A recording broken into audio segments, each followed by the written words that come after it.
Hey Jacob, how are you doing? How has your week been? Week has been great so far. Thanks for asking, Dwayne. I just went to the circus yesterday, and that is such an amazing feat those guys can do. So that was really fun. That's fantastic. So great. Let's jump into this discussion. How has the understanding of usability evolved since you started in 1983? Am I correct? 83, so 41 years ago as the date of this recording. Yeah, it used to be, I would say, very primitive. Most companies didn't do a thing. I come from Denmark. That's where I grew up. And in that country, small country, but still, there were three jobs in usability when I graduated from university. So I didn't get any of those already taken. So that's why I became a university professor at first. But but it's grown so much since then, and this has been very gratifying for me because my entire career has been one of seeing what I've been saying come to fruition, not come to 100% happening. That doesn't. The world isn't that good, but I think usability today is just unimaginably be better than it was in 1983. Remember, that was like the year Mm. before the Macintosh came out. People were still using text-based computing, mainframe computing, very oppressive computing, extremely hard to understand.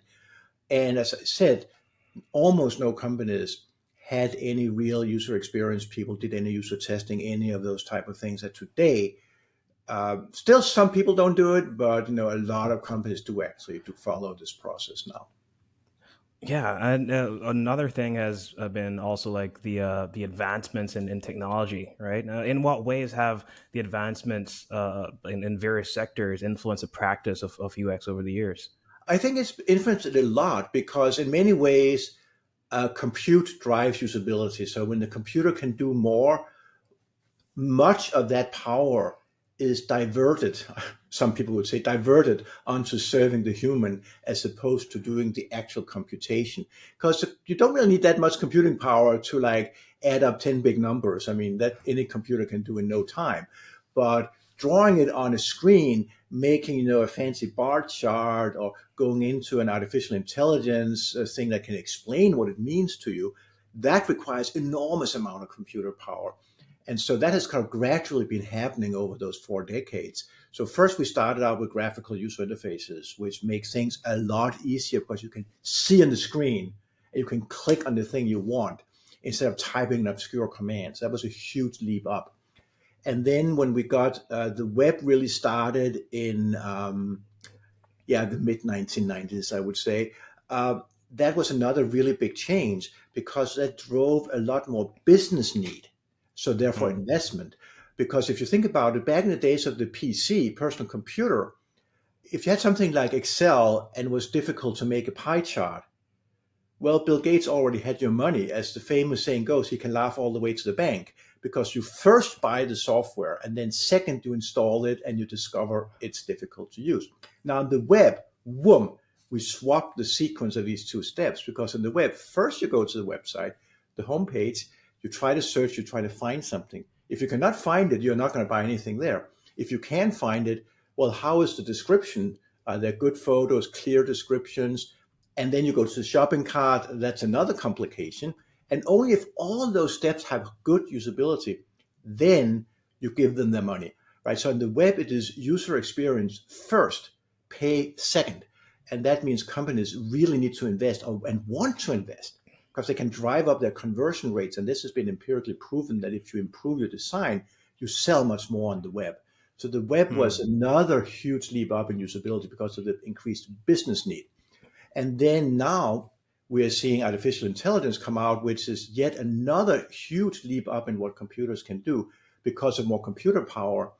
Almost all of that devoted to talking to the user. And that changes the way we can instruct our computers. So for the last 60 years, both graphical user interfaces and before that, text-based user interfaces were all command-based user interfaces. And command-based, that means that you give out a command or instruction and the computer says, yes, sir. And the computer does as it's told. And one beautiful thing about computers is that they do as they're told, which, many other places in life is not what happens. But the downside of computers is that they do exactly as they're told. And that, of course, means that often because you told them the wrong thing because of bad usability. There's some weird trick you need to do. Therefore, it did the wrong thing because you told it the wrong thing. And so some people would say, oh, stupid user. But my perspective has always been that if the user does something wrong, it's a designer's fault for making the computer too difficult to use. So that was all give instructions, the computer does what it's told. But now with artificial intelligence, we have transformed that interaction to being intent-based outcome specification. And so by that I mean that you don't tell the computer what steps to take, you tell it what you want to have happen. So I go into some drawing, some image program, and I say I want a picture of a monkey that's eating a banana while it's riding on a motorcycle in a circus or something like that, and it'll draw a picture that shows that. And if I say no, I didn't want a monkey, I wanted an elephant on a bigger side. No, it changes that and makes a difference. So whereas you try to do that in Photoshop, well, now Photoshop is getting artificial intelligence also, but before AI, in Photoshop, it was so many commands to make any type of picture you wanted. And now you just say what you want. So your intent, you specify the outcome, the AI gives you that outcome. I mean, that's the ideal. Hmm. Now, again, it doesn't work perfectly yet, but the sort of fundamentally in a kind of theoretical, analytical perspective, again, we have a swap. So with the web, we swap the business need for usability, more usability. With AI, we swap where the responsibility is for getting things done right. So it used to be the burden was on the user. Terrible. Now the burden is on the AI, not perfect AI, but it's going to get better next year, and then it's going to get better next year again. And think about it, we are only in the very, very early stages. Again, if you want to make a Hmm. comparison, think about the Macintosh in 1984, black and white, a screen this big. I mean, it was hardly bigger than a mobile phone, the Mac, and that was such a revolution. And today, we have computers, screens this big. Absolutely, we have color, everything much better than back then. And I think the same will be with AI. It'll be better in 10 years than it is now. Let's focus on as well, like the future of UX and emerging technologies. One can argue that the output of engineering has increased by around like 4x, especially on the front end. Right. Um, is that an argument that for UX as well becoming more and more important because there is more output? Are there more things to analyze? Like, how do you think about that? No, I think so too. I mean, I feel like if you think about the old days of computing, it was very hard to get anything to work because the computers were so small, programming languages were very primitive. We didn't have a lot of best practices and libraries and all those things that the engineers are using today defined. Today, I wouldn't say it's an easy job to be a programmer, but it's an easier job than it was 40 years ago for sure. And this is even more so true with AI, which really is an accelerant for everybody, all for all knowledge workers, but it's actually more so for developers, is the kind of what the data is showing. So we're getting much more efficient development, which is great because again, from the design perspective, from the UX perspective, I mean, we can sit and to say we would like computers to do these and all these other fancy things, but unless somebody implements it, it's not going to happen. But as implementation does become easier, we can also ask for the computer to do more things, and that will then be made to happen. And also, again, in terms of kind of investment, return on investment, you know, building more features used to be kind of crucial. So I remember back in the 1980s when I was writing my PhD thesis, and a new version of Microsoft Word came out that had footnotes. And footnotes are very important for academic writing, which I unfortunately was doing at the time. And so I was very thrilled with getting the new update release of Microsoft Word at the time and bought it as soon as it was available because I wanted those footnotes. Today, I mean, if they do another feature in Microsoft Office, I mean, who cares, honestly, because it can already do more than anybody has time to figure out or needs for any practical purpose. So features are less so the differentiator between different solutions, whereas quality is a huge differentiator. And quality is to a great extent experience. And that also comes true in not just in the kind of like traditional software I was talking about, like office software, productivity software, but also a lot of computers these days is for communication, again, because of the advances in what it can do and interconnecting everything. And you carry mobile computers around, mobile phone, which is a computer in your pocket, possibly in your on your watch, on your glasses, or something like that to come as well. So more and more integrated in our daily lives, and that means that brand is experience in the digital age. By which I mean that in the old days, you might have said the brand is like how our logo looks and our advertising and what spokesperson we show in a television commercial, and that still has some importance. But what's much more important to the customer is that feeling of interacting with the company on a day-to-day basis. Both the actual product, is it easier and pleasant to use, and also there are various online services. Like if you're going to file an insurance claim, for example, you're more likely to maybe talk to the insurance company's website that's to an insurance agent. Or for sure in the future, there'll be more and more like that. So the design, the user experience, is not just a user experience, but it's a brand experience. And having a Hmm. high quality becomes that differentiator, much more so than feature A or feature B, which most of them will tend to have all the features anyway. Hmm. One can like help to think about like the future of UX design and UX research when seeing tools like V0 from Vercel, and I think Natural from Brain.ai that has generative UI, which is like really fantastic. How can UX professionals prepare themselves to design for these emerging technologies? It's really interesting. It is very interesting, and again, I said before that it's becoming easier to be an engineer and developer because they're getting their tools, but it's also become easier to be a UX designer and a UX researcher because we are getting our fancier tools as well. And I feel like there's a little bit of an old saying by now about artificial intelligence, but it's kind of like you. It's not that AI will take your job, but somebody who knows how to use AI will absolutely take your job. Because if you don't know how to use AI, you're going to be a dinosaur and a relic doing things in the old school way. And again, if you look about like graphic design, you could think about did somebody 20 years ago maybe who didn't use Photoshop but was drawing everything with a pencil. I mean, you don't want to hire that person as your graphic artist, right? You want to hire somebody who uses the tools. Yeah, for sure. Also, like when it comes down to challenges as well, I'm really like interested in possible challenges that may arise when it comes on to like expanding into these new domains. What challenges do you think will Yeah. arise out Well, of these? there's absolute challenges. I think there's a challenge both in the tools used by UX people themselves, but also in the design that they're creating for their users. Because with AI, it's I talked before about how it's intent-based outcome specification, but exactly because it's not like literally follow these five commands one at a time, it also becomes somewhat probabilistic or random or unpredictable, which in many ways is how the world is. So it's not so bad necessarily, but it becomes harder for things like certain types of design. What designers used to be used to having extreme control over what they're delivering to the customer. And it used to be this ideal was the so-called pixel perfect design was the ideal. And that we've already given up on because you have things like responsive design, which means that if you make a website, it's going to look different on a big screen and a small screen. So that's already, you don't have pixel perfect design, but you still have a lot of control. And now you have less control. So it becomes more similar to service design actually than product design, even if you are designing a product, because it's a little bit similar. Like if you're designing, I don't know, like a fast food chain or something like that, service design, and you're giving out like instruction manual for how people, the people who run the in the store in the restaurant, how they should greet customers when they quit. Should it be like, "Hey, welcome to McDonald's or whatever," or should be like just stand there quietly until you give them an order? I mean, who knows what's the best way to run a fast food place, right?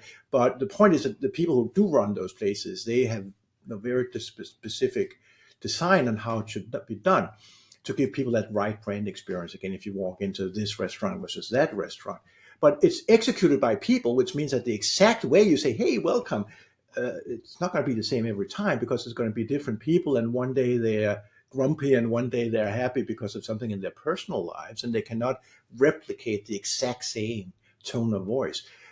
Which is fine. That's we live in that world, and the world works. But so similarly, it'll be with AI that you can design the style it should interact with the user, but not necessarily every single pixel, every single word on the screen, because the words are going to be generated by a large language model, which means that they come out differently depending on what what the user situation and context and a lot of additional things that you don't know when you're designing. So that's a more Yeah. complicated design, but I don't think it's something that we should abandon, because first of all, service design is already a discipline, and that's something people do. Secondly, as I said, responsive design already throughout the pixel perfect design, and so we just need to kind of like up level that one more time and design for this somewhat unpredictable, but not completely unpredictable. So it's actually wrong to say random, because it's not like very different things, right? It follows the script, it follows what you're planning, and that's the design, is that plan. And similarly, when we're doing the research, like it used to be a case, if you watch a number of users using a website or whatever, they were all kind of like same homepage, same homepage, same homepage, and you could see what people did with that. But even there, that's not actually really true, because if you're doing a usability study, let's say even say something like an eBay, for example. Well, the things that people put up for auction, like every minute there's 100 things put up, new things on eBay, or more. I actually don't know the number, but a large number is the point. And so therefore, when you go there, even if you do a search for the exact same thing, like, a silver pin that shows a hummingbird or some whatever, piece of jewelry you might want to buy, going to be different pins you get up every time you do that search. And so we don't necessarily have 100% replicability, which is a problem if you're doing a measurement study, because then your margin of error expands, which means you need to hire a larger sample size, which is more expensive. But for qualitative research, we always say we're not testing, we want to test like the interaction style, and we're not testing the exact, let's say, ad or the exact product placement. We're testing the general style of how it feels to, let's just say, shop online on an auction website. And so that you can still do with a handful of users, even if the exact screen is different for each of those users. So yes, there are challenges. I don't think they are insurmountable challenges. I don't think they are terrible problems. Another problem we have, by the way, talk about that, is when with use of AI. So this is not a perfect technology yet. It's very much in its infancy. And so this means that if you ask AI to analyze something or give you, what did the user say, for example, if sort of a sentiment analysis, it's not going to be 100% accurate. But the truth is, guess what? It's not going to be 100% accurate if you have a human do it either. And so all human analysis of data has some, squishiness, technical term, squishiness to the data analysis, and AI does too. And the main way you deal with that is you kind of like, you look at the skeptical eye. So I always think that AI is a tool used together with a human, and the human has that insightfulness and hopefully experience and critical thinking, which is very important. And so if you combine the two, you get, wow, extra power. But if you just have one alone, they're not as powerful. And that's why, you should not just have a person without AI assistance in the future, because that's going to be so low productivity. Nobody will want to pay for that.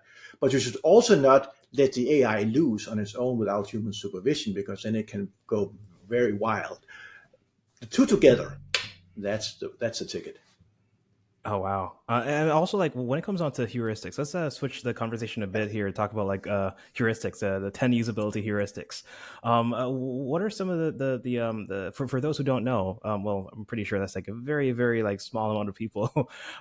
What are the 10 usability heuristics that you developed, and why are they important? And Yeah. also, I want to like push as well to see exactly has this new era as well like given you like a renewed perspective on these tenets. Definitely a renewed perspective, but not, I think, a reason to completely reconsider them.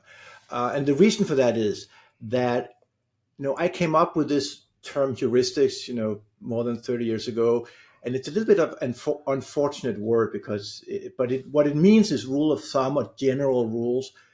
Things are usually true, but they're not like exact, precise, specific. That would be things like a design standard, right? Design system, design standard says, do it this way. That's not what the heuristics say. The heuristics say, do it in this kind of way, and then it will be better for humans.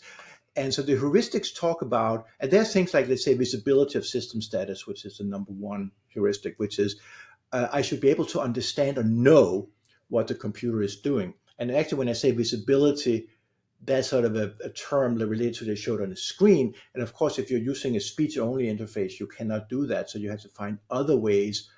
Then you have to modify the phrasing to be more like awareness, or communicate to the user what's going on. So it becomes a little bit more vague. But the general principle, the general principle is the same. And that is because that is how people use technology, not even just computers, but a lot of other technology as well, is that you have to be able to understand what's going on. Because if you don't understand what's going on, you cannot direct it further to where you then want it to go. And the same is true for things like user control and freedom, which is another one of the heuristics, is that you don't want to box people in, and they don't have that ability to modify and change and make the system go in the direction they want. So those are very fundamental, rather broad. You can see when I quote some of them, they are very broad principles. But they came out, so actually the current list of 10, I defined that exactly 30 years ago in 1994. And it was defined based on analyzing design projects, real design projects, and real usability problems that the customers had encountered from a variety of systems, both telephone systems, mainframe systems, personal computer systems. It was like just when the personal computer was taking off, but we had them. So a variety of different technologies, and across those, what were some of the commonalities that caused interfaces to be either easy or difficult? And they're very based on two things, really. First of all, the human characteristics. So another heuristic says recognition rather than recall. And so that means that recall is I have to remember. Recognition is you tell me or you show me. And so menus are, for example, a great example of recognition rather than recall, because I don't have to remember what the commands are. I can see a list of the commands. Or if I go into, if I'm doing, let's say, a word processor, and there's different types of fonts and typography and all that I can change, I don't have to remember what they're called. I can see the names. So that's because that's the way the human brain works. I mean, the human brain is honestly in many ways it's great, but in other ways it's terrible. And one of the ways it's terrible is like actually recall, to dredge out of your memory some vaguely remembered point about like some command name or something like that. Humans are just terrible at that. What we're really good at is I'm going to show you these 3 command names, and if you know them, you immediately recognize them. So recognition is superior to trying to recall or remember something that's not at present of your mind right now. It becomes present when you see it, when the recognition. So these are basic ways about how humans work. And that's where I can say, like, newsflash, the human brain is the same now as it was 30 years ago. So those principles are the same. And I predict safely human brain is going to be the same in 30 years as it is now as well. And then the other part of the heuristics are, what are some of the gaps in bridging or connecting humans and technology? And they also tend to be the same. Now, what is not the same are a lot of the specifics. And so those have to be, every time there's a new technology, we have to think about that again, about all the specifics, like do you use icons? Which icons? What should the icon be for saving something? So right now, the standard icon for saving something is still a picture of a floppy disk, which like nobody has floppy disks. So I'm not sure that that's going to be a great icon in 30 years. I would not actually predict that. But the point that you have to have some representation of this concept of saving something that people can recognize, that I would predict would remain. Oh, well, let's talk a bit about Jacob's law as well. Yes. Can you explain Jacob's law to our listeners as well? Yes. Yes. Jacob's law says that users spend most of their time on other websites than your website, and actually generalizes to other apps and other things. But originally I formulated this law for websites. So users spend more time on other user interfaces than your user interface. And that's true no matter who you are, even if you're Facebook or Google or something like that, in which case it's not as true, but it's still literally true that people will spend more time elsewhere. But for sure, if you're like a normal company, people will spend only a very small percentage of their time with your design as opposed to all the other designs. So that's sort of the first statement of the law.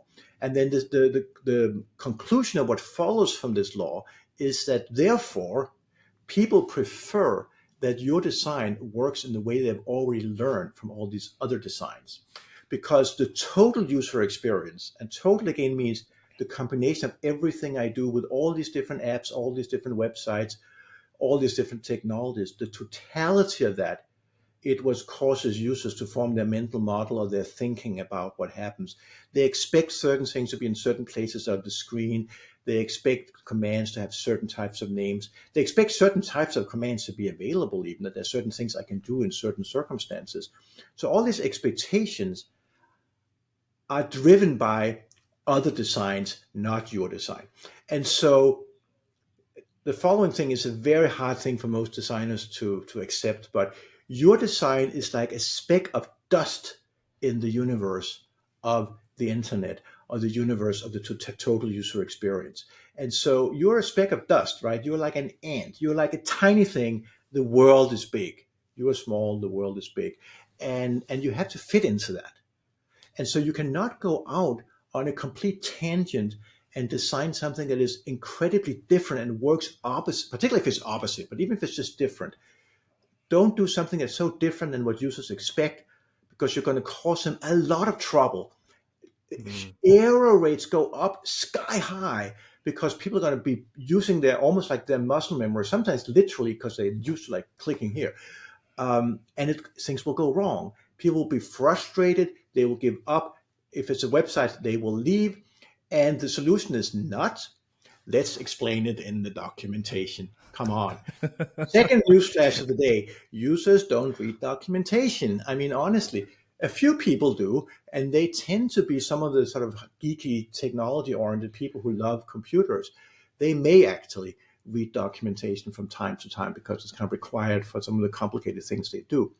But normal people, first of all, don't love computers. They don't love technology. For normal people, these things are a tool to get something done. People want to get something done. They have an extreme bias towards action, Mm. getting things done. They have an extreme bias against studying, spending time learning how to use this thing. So this is just human nature, and we cannot change that. That's another one I think is one of my very strong things I've been fighting for 40 years is don't try to change human nature, because you cannot. You are fighting the mountain. I mean, you cannot do that. People are the way people are. And what if there's anything that's like the number one fundamental design principle of usability, how to achieve usability, it is designed for the way people are, not the way you wish they were, because they're not. Mm. I love that. As well, when it comes on to like designing for other situations as well, are there any like specific situations where deviating from Jacob's law may differ or may be beneficial? Are there any like categories or any Well, situations like that? I think the main category is if you're doing something completely new, because then these expectations have not been formed. And in many ways, it's up to you to form those expectations. So if we think back in history to, let's say, Amazon.com starting, or actually, they were not the first e-commerce site, but when very early e-commerce sites started, it was not obvious that there should be such a thing as a shopping cart, right? It could easily be that every time you click on one thing, it's like, poof, you buy it, sucker, so bad, right? You touch it, you buy it almost. That could have been the rule, right? It turns out that it's better for people for several reasons. One of them is that they don't feel trapped. I mean, I add to the shopping cart, I am not paying yet. Reason one. Reason two is I may want to buy more than one thing. So for both of those two reasons, the shopping cart turns out to be a good idea. And that now, that's what Jacob's law says. Now, if you're an e-commerce site, people expect you to have a shopping cart. But Hmm. that was not obvious. That was not given. If we go back to 1993 or 4, or whatever these first sites started coming out. And so the same would be true today if we do something completely new. Like now, for example, some of the things that are sort of a little bit breaking now is sort of the metaverse or virtual reality type of things. And so I don't think expectations have quite strongly formed yet for exactly how you manipulate objects with the 3D goggles on and all of that stuff. So that would be an area where you can still try to do something new. And similarly, I mean, for other things, if you're trying to do something new, but I would say that if you're doing something for which an existing convention exists, only deviate from that if you are, I would say more than 100% better. If you're 10% better, you may think, oh, 10% better, let me do that. That's 10, by definition, is 10% better. But the answer is no, don't do that. Because 10% better in isolation is not the total user experience. The total user Mm. experience is, I may save something that normally would take me, let's just even say something that would normally take me 10 minutes, I can now do in 9 minutes. So I've saved 1 minute, 10% better. Well, I'm going to spend at least 2 minutes understanding this thing. Right? So I save 1 minute from it being done in a better way. I waste 2 minutes from it being done in a different way. Better or worse doesn't matter. Different. If it's different, I'm going to waste time. Also, probability I make an error and I got to spend 5 minutes recovering from an error is also up a lot as well. So you've got to take that into account too. So if something is just a little better, don't do it. If it's a lot better, I mean, this happens from time to time. Big inventions come out and they are a lot better.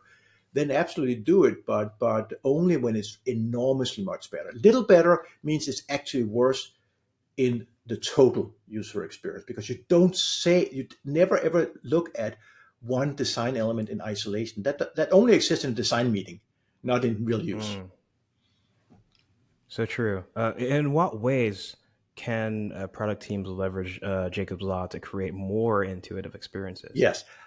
Well, the main thing is to try to figure out or understand what are the standard conventions. And when I say the standard conventions, this does not mean that everything has to be a cookie cutter exact replica of everything else, because each design is doing something different. If it didn't have a different goal, it wouldn't be a new design. You would in fact just use what you already have. So if you're doing something new, but you're leveraging all of users' existing knowledge, and so you have to really understand what are users' existing knowledge and expectations, and partly that's one of the things you actually grow up with as you become more experienced in doing UX design, is that you have seen a lot of usability studies, you have just watched and seen what people do. So that experienced people will also often know a lot of this already. But even if you don't, well, this is where user testing comes in as our kind of save us, mechanism. Because if you do a test and you have, let's say, 5 users, which is I usually say, just test with 5 users the first time, and you'll find so much. If you see that 4 of these 5 users say, well, I expect this thing to be in the upper right-hand corner, but you put it at the bottom, I mean, that's a sign. And you probably should move it where the 4 people say they're looking for it.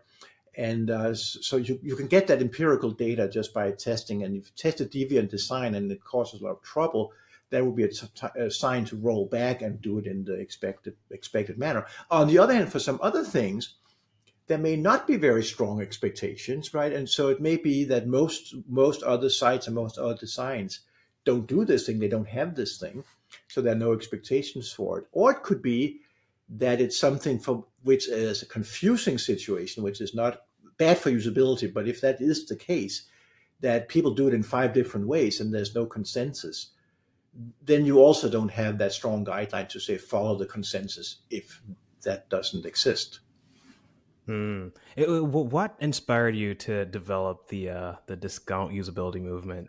Oh, what inspired me was actually that was back when I was a university professor, and one of the things that characterizes being a university professor is you tend to have a low budget. At least at my school, we had low budget, so I couldn't do this fancy research that I've been used to doing when I worked at corporate research labs. So that was really the inspiration. I actually talked to a mentor, and by the way, on the side, I can really recommend having mentors. So I talked to a mentor who was like a world-class leading scientist who worked in a very rich lab at the time. And so I was lamenting, oh, I have no budget, blah, blah. And then he said, well, you can turn it into an opportunity, and do the best with what you have rather than lamenting that you don't have what other people have. And I really took that to heart. That was a great piece of advice. This was Dr. John Gould. So John he was just one of the best, some old school human factors people. So not quite what I became, but he was great nevertheless. And so his advice was make the best of what you have. And it's an opportunity that you have constraints. Constraints are an opportunity to invent or discover new things within those constraints. And so that's what I came up with. And it turns out that it's actually been very beautiful because in the subsequent years, UX has expanded and grown so much around the world that most of the companies that do UX are not like, the telephone company, like millions of dollars just floating around that you can spend if you feel like it. I mean, that's very rare to have like so excess budget that a few of those labs did in the good old days. I mean, I love working at Bell Labs because it had all the money, but it was just not realistic for most places. And so inventing a way of dealing with constraints was actually has been very, very beneficial. And so that's how it came to be, because I was personally in a job for a while where I had rather limited resources. So I invented a way to do good work anyway. Mm. And how do you, discount usability methods differ from traditional usability testing? They differ because they in many ways rely, I would say, more on insight on the side of the usability expert or professional, because it's based on having a very small sample size. And so if you have a small sample size, I'll give you an example actually, because I once worked on an intranet where we were testing some icons, and we were just testing them with, I think with the 5 users that I usually recommend. And so one icon was supposed to represent news. And the graphic designer, who was a great graphic designer, Daryl Sano, he made a very nice little icon of a bulletin board with like things being posted on the bulletin board, but it was small. And so we tested this and asked 5 people, what do you think this icon shows? And so people said bulletin board, bulletin board. I mean, 4 people said bulletin board, and they didn't say it represents news items, but they said it represented what it depicted. So that was fine. Person number 5 said it shows laundry. So it just saw things hanging. And so I can see why one person might think that that picture showed laundry. But honestly, so now you have 20% of your sample size saying that this icon shows laundry and 80% saying it shows a bulletin board, which was the intention. So what can you do? And so this is where old school would say, well, we need to have 100-person sample size so we can narrow down that percentage with high precision and say whether it's high enough percentage who thinks this icon looks like laundry that we need to redesign it. What I said was, I make the decision as an experienced person about this type of design that this is not going to be a big problem in actual use of this product, and it does look like a bulletin board, by the way. So, um, but I say one more thing. So you make your decisions based on a smaller sample size, so you're not as precise or as 100% accurate about what you do, but you move ahead. It turns out that moving ahead is much more important than having extreme precision in your measurements. And that's one of the big insights of discount usability, is that it moves the project ahead. And then it emphasizes iterative design, which is try and try and try again. And the more times you Mm. can go around that cycle of iterative design, the more you drive up your product quality, even if each time around you miss a little bit. And so in this example I just gave you with the bulletin board icon, I knew that no one user had said it looked like like laundry. And so I was on the lookout for that in subsequent rounds of research. If ever we got into trouble with people thinking that the news area was the laundry area, and never again, and was only this one person ever said that. And so this is what happens. Freak things happen. This is just humans. We're dealing with humans. So freak things happen. And but you just kind of be aware that maybe not this becomes a problem later, and you are on the lookout for it. If it never happens, it was fine, we moved on. And if it does happen, well, you can make the change in the third iteration and the fourth iteration. It doesn't matter, because you're still going to catch it before you ship it out to the customers. And that's again the benefit of the discount method, because each round is so quick. You can't do 3, 4, 5 rounds of user testing before you release something. And that is superior in terms of the final result. And that's what matters. The final result is what matters, not having extreme precision in your first measurement. So it's just a perspective. And you have to think back to how the world worked back in the 1980s, which is when I started working on this. And so at the time, it was rather academically grounded. And in academia, you do want that precision because you don't want to publish a paper that said that Alexander the Great was actually called Alexander the Small or something like that. I mean, I don't even know what people might invent, but I mean, you don't want to publish an academic paper that claims something unless it's actually true. But in product development, you can move ahead from stage 1 to 2 to 3 to 4, and you have 10 stages.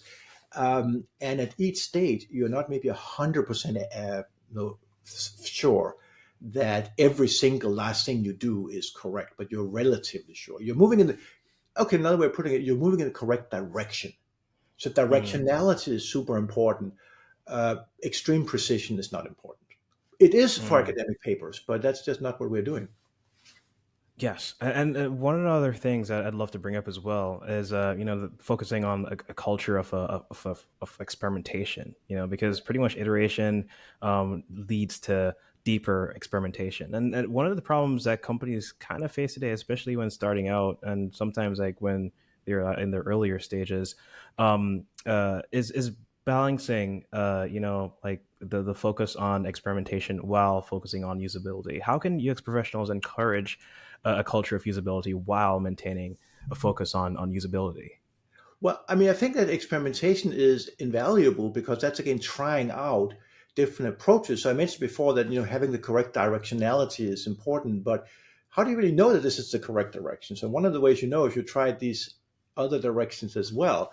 But if they turn out to be weak or not working so well, you don't go all the way in these other directions. So there's a way of saving budget. That's another thing that I think is very important for the discount usability approaches. High budget awareness. Like you don't waste the company's money. I mean, you want to do something that gives maximum quality to the users for minimum or at least contained expense during development. And so that's why you want to look, you definitely want to do experimentation, but you want to have one of the evaluation criteria has to be usability. So this is why I like to have a strong set of qualitative user studies where you watch customers actually use your design, and they can watch it at a very early prototype stage. So again, look, watching your budget, it doesn't have to be fully implemented. It doesn't have to have all 100 screens designed. Maybe you just design 10 screens and you have it as a prototype and you walk people through that, have them walk through the prototype and see how they use it. And then you can tell if it's a good or bad direction with a very small, I mean, the big picture conclusions you can get with a very small number of users, actually. And recently, you also started UX Tigers. Yes. What's give us the story behind UX Tigers? The story is that I stopped doing consulting and I started doing writing. That's really the big change. And so I needed a website, and UX Tigers is the name that was available. That's the honest truth. It's not because I particularly have a love for tigers, even though I have a very nice, tiger mug I made for the website. But yeah, UX Tigers is a place for, I would say, honest truth about user experience, because I'm not beholden to saying something and clients will like, or any one product will like, or nobody sponsors it or anything of that nature, right? So I'm purely doing what is my best analysis, best insight on the situation. And the other thing I really want to reach the world. That's the other thing. I mean, there's something nice about consulting because you make a lot of money on helping a few clients. That's good. But at the same time, you only help a few clients. Whereas now, I'm really trying to reach the world, and user experience has grown so much during my career that it cannot be a limited field of discussion anymore. We have about 3 million user experience professionals in the world now. My prediction, based on kind of the trend curves, is that over the next 10 years, this is going to grow to about 10 million people. And if you look at the geographical distribution, it used to be that this was all in the United States with a little bit in Northern Europe. Nowadays, it's every country, or at least almost every country in the world. I mean, just my own website, which only started a year ago, so it's not very established yet. But UX Tigers, I have subscribers to my newsletter from, I think it's about 110 different countries.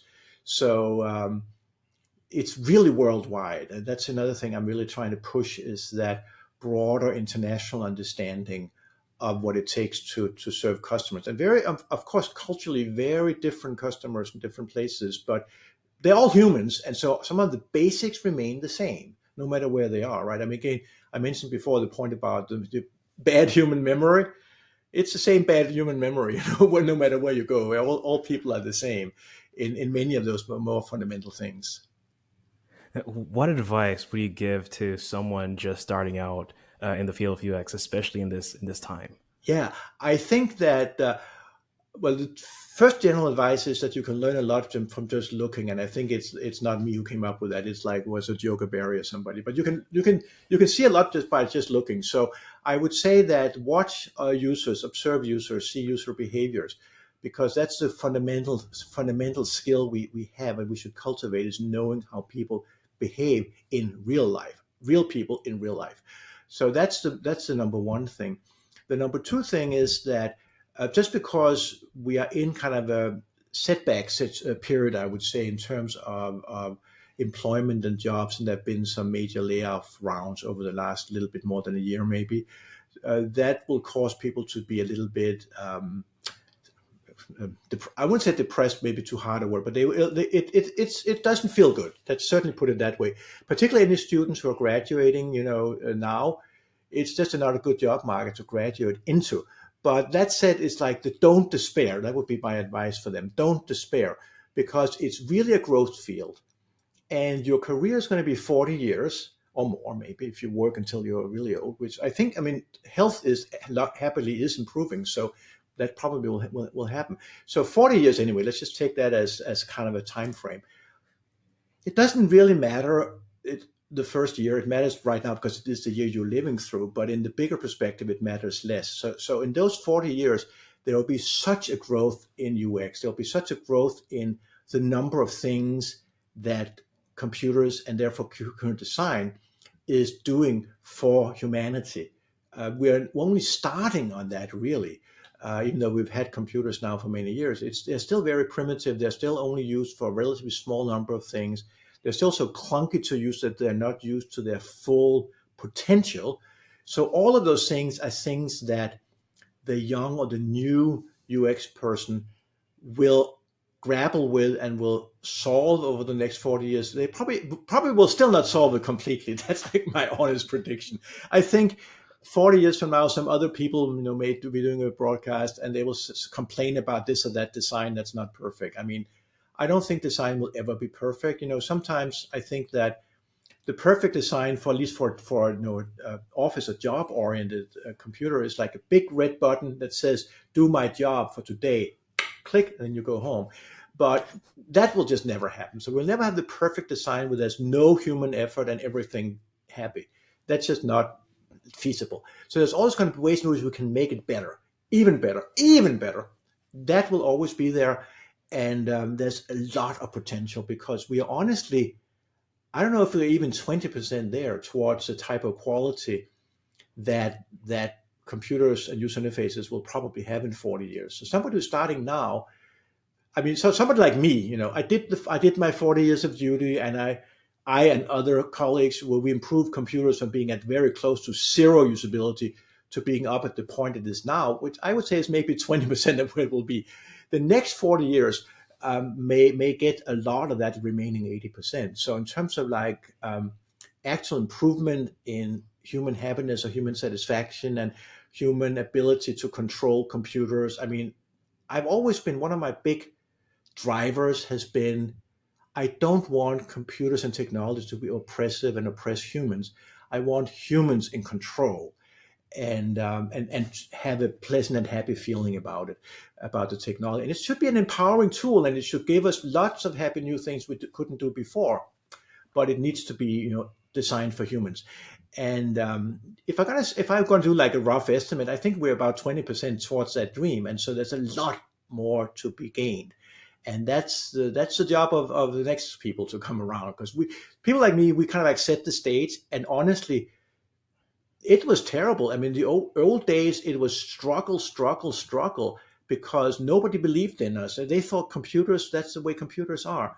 We've proven computers don't have to be that way. We've proven computers can get better. We have methods now for making them better. We don't have to invent these methods. They have been invented already. So there's a lot of things that form the platform for that next leap up. But the next leap has to happen also because it's not satisfactory like how it is now. Computers are still too difficult. They're not, maybe not oppressive, but they're not super empowering either. So there's a lot more to come. What are some common misconceptions about working in UX that you'd like to dispel? Yeah. Um, well, I think it's a misconception that it we have no we have no power, we have nothing, where people are just like, the stupid UX people, and it moves ahead without us. Because yes, if you look at it in a very short term, you can get that feeling because a big organization is very slow to change. I mean, if you look at Microsoft, so Microsoft was about 30 years ago very driven by Bill Gates' number one philosophy. And so he and I differ in various ways. One of them is his richer, but another way, which is more important, is that his philosophy was always more features are good. My philosophy was always features that you can use are good, features that are difficult are bad. They only confuse the user interface. So that was it. But since it was his company, of course, they built for his idea. And so they built all these complicated Microsoft Office and other products that was just much too difficult. Then I do have to say, to the credit of Microsoft, they changed gears and recognized if they want to sell billions of copies of these things and not just a few millions, they got to go out to this broad mass audience. It's got to be easier. So they hired a lot of usability people, have done a lot of good design work over those last 30 years. But even 30 years later, you can still tell here and there, that it came from bad design, history. So it takes a long time to turn a super tanker around, right? Otherwise, it's going to be like, was it in Baltimore? It just sails into the bridge and the bridge collapses. It's a big, heavy thing. So if you are the one, the little tugboat, or whatever metaphor you want to use, that's trying to change this big hunking thing, you're not going to make in half a year a complete change in direction and complete change in the quality of everything because you have an installed base. If it's a big company, you may have hundreds of millions of people already using the old software. You have thousands or tens of thousands of developers and other staff around the company. So many things is the general point, I would say. It takes time to steer that boat or to change that boat. And I think that's one of the big misconceptions that people think, oh, I'm so obviously right. Therefore, there are only two possible outcomes in the world, which is either everybody does exactly what I say because I'm obviously right, or they're all absolutely evil and stupid because they don't do everything I say immediately, you know. Well, there's a third opportunity or possibility in the middle, and that's how the world works. And how can UX professionals stay up to date with like the best practices in the field? Yeah. I feel like I really recommend getting a mentor, a more senior mentor than yourself. That's a great thing. And so nowadays we have things like ADP list, which makes it very easy to find mentors, which was harder in the old days. I feel that mentorship is actually one of the great ways of kind of looking at where things are going. There's also a lot of newsletters, and I have to, like, of course, promote my own newsletter. I do at UX Tigers, but there's a lot of others as well. So I feel like you can subscribe to a small handful of newsletters and, like, get a few sort of new ideas every week that way. I think that's a great idea. There's also conferences, but I'm a little bit less, to be honest, keen on that than I used to be. But it's definitely from time to time, go out and meet some people. But what I would really say is what you should really meet is the customers. And that, I think, is the greatest mistake of a lot of people. Is once you get a job, you sit in well, I use it at home, or you sit in a company, office, but you are within those walls, and you don't go out and you see the customers and how they use your product. And that's the ultimate way of keeping up. And not just how they use your own product, but how they use other things as well. I'm a really strong believer in competitive research, because that's a really great way of finding out. And when I say competitive, I don't necessarily just means like your worst enemy in the business marketplace, like the other company that does exactly the same and you're trying to sell A versus B. That's the salesperson's job. But in the design world, when I say competitive, I actually mean other people who do similar things. They could be in a completely different industry or business. So they're not business competitors, but they are, you might call them design competitors, or alternatives, maybe a better, less antagonistic word, but they're alternatives there. And then you can look at those. You can look at how people use them. And that's, again, goes back to, I guess, one of my really basic point is that you learn by looking. And so there's no secrets in user experience. And I think the equivalent, if you go back to sort of history of science, you think about Galileo, who was like, I think, the first to use the telescope. It's not a secret that Jupiter, the planet Jupiter, has moons. But if you don't use a telescope, you're not going to see them. So Galileo was the one who discovered these moons because he looked at them with a telescope. But anybody who has a telescope and looks at Jupiter will see that the moons are there, because the moons are just there. You just got to look, and then you'll see them. And you've got to look with the right instrument, in this case, a telescope. In the case of usability, user testing, other user research methods, which, by the way, are getting easier and easier and cheaper to do. So in the old days, you had to drag people into a lab and set up very complicated camera situations and record on clunky equipment that broke half the time. I mean, all of these things are so much easier today with the tools that are available that we have in software as a service type of cloud tools. So there's actually much less excuse that used to be that it was expensive and time consuming. We don't have that excuse anymore. Just do it. Watch, look, see what people do. Apart from like having vision as well, apart from looking through the telescope, as you just mentioned, what are some skills or qualities that you do believe that are essential for Yeah. success in a career in Well, I mean, I UX? think you have to two things that are almost opposite, maybe, which is on the one hand believe in yourself, and on the other hand recognize that you may often be wrong. I know those are sort of opposite things I'm saying here, but I feel like a lot of times it's a matter of you trying to make a conclusion based on limited data, and if you get paralyzed and say, "Oh, I got more data, more data, more data," you never move the project ahead. So have some faith in yourself. Recognize that you're not going to make a perfect decision because that does not exist. But if you can make the right decision 80, 90% of the time, that's so much better than flipping a coin, which is honestly otherwise is what happens. Two people go in a meeting and say, I like this, I like that. You know, who shouts the loudest, they win. I mean, that's not a way to do this, to a good design. Get 5 users and you can expand your probability of making the right choice to be very high, not 100%. So that's the one point. Like, have some faith in yourself, have some faith in the methodology. These methods are proven for decades. They do work. And the other side of this coin, recognize that you are going to make mistakes. You're not going to always be right, particularly in terms of your intuition. So this has happened to me so many times that there are some design or other, particularly if it's your own design idea, that you think, oh, this is absolutely the way to do it. And sometimes it is obvious because we do drive design forward and better and better. So luckily, good percentage of the ideas do work, but there's also a lot that don't work. And this is why, so if you excuse me for a sports metaphor from my old country of Denmark, if you play soccer, like if you shoot on the goal, like Football. kick the ball. Yeah, exactly. Just shoot on the goal, get the ball towards the goal, right? The more times you kick the ball towards the goal, the more times you're likely to actually score a goal as well. So, but you also recognize a lot of the times it bounces off or the goalkeeper catches it or whatever. I mean, you're not going to score every time, but if you try more times, you'll also score more. So that's the way to do it. I mean, so recognize that you are not perfect, but you can be much better than random. You can absolutely make a difference. The methods work. Trust yourself, but don't believe that you are infallible either. I mean, actually Mm. expect that there will be mistakes. Expect that things will go wrong. Expect that some of the design ideas you liked will turn out not to work.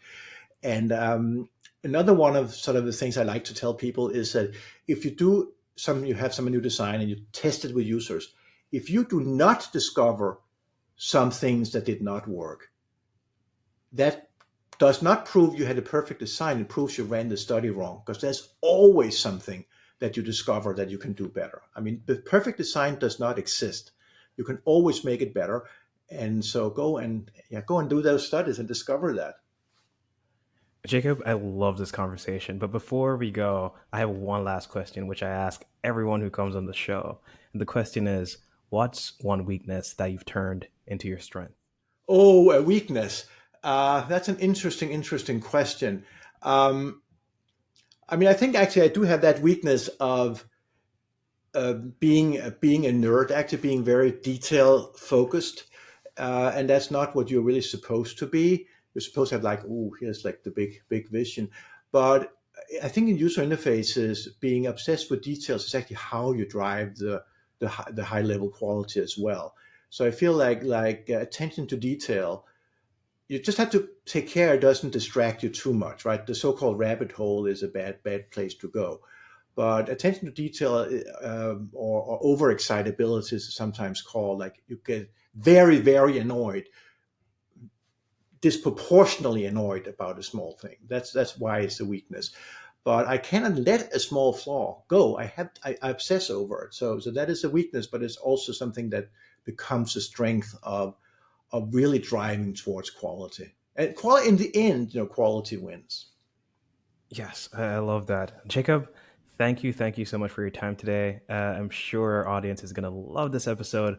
And yeah, thank you so much. Well, thank you. It was a great conversation.